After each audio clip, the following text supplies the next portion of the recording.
সবাইকে আমার এই চ্যানেলে স্বাগত। আজকে আমি দেখাবো পুরনো দিনের হারিয়ে যাওয়া একটা রেসিপি, পাট পাতা শুকোতির রেসিপি।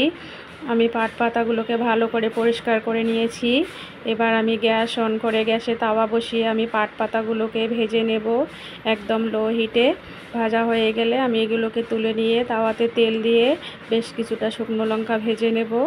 শুকনো লঙ্কাগুলোকে তুলে নিয়ে এবার আমি ওই তেলের মধ্যে কুচানো রসুন ও কাঁচা লঙ্কা ভেজে নেব। 3টে কাঁচা লঙ্কা দিয়েছি, আপনারা যেরকম ঝাল পছন্দ করেন সেরকমই দিবেন। এবার আমি একটা থালার মধ্যে সব কিছুকে নিয়ে বেশ কিছুটা পেঁয়াজ কুচি, একটু বেশি পরিমাণেই পেঁয়াজটাকে দিতে হবে।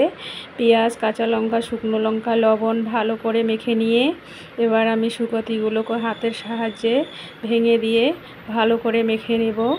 ভালো করে মাখতে হবে, এই ভর্তাটা মাখাতেই অনেক টেস্ট।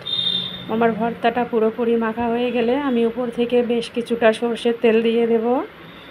সর্ষের তেল দিয়ে আমি আবারও ভালো করে ভর্তাটাকে মেখে নেব। মাখা হয়ে গেলে একদম রেডি আমার এই ভর্তার রেসিপি, পুরনো দিনের রেসিপি।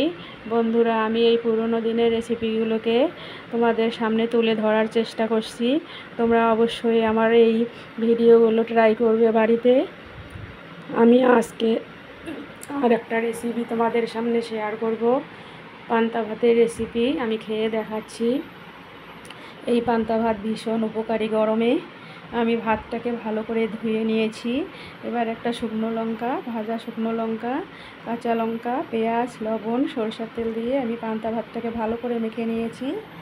আমি এই শুকোতি ভর্তা আর একটু চিকেন কষা ও হাফ ডিম দিয়ে এই পান্তা ভাতটাকে খেয়ে দেখাচ্ছি।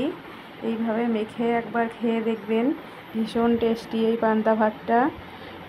আর যদি সঙ্গে এরকম ভর্তা কিংবা ভাজা থাকে, আমার তো একদম ভীষণ টেস্টি লাগছে এই ভর্তাটা দিয়ে। ভর্তাটা একদম অসম্ভব টেস্ট হয়েছে। আপনারা অবশ্যই একবার বাড়িতে ট্রাই করে দেখবেন। আর আমার চ্যানেলটাকে লাইক, কমেন্ট, শেয়ার ও সাবস্ক্রাইব করবেন।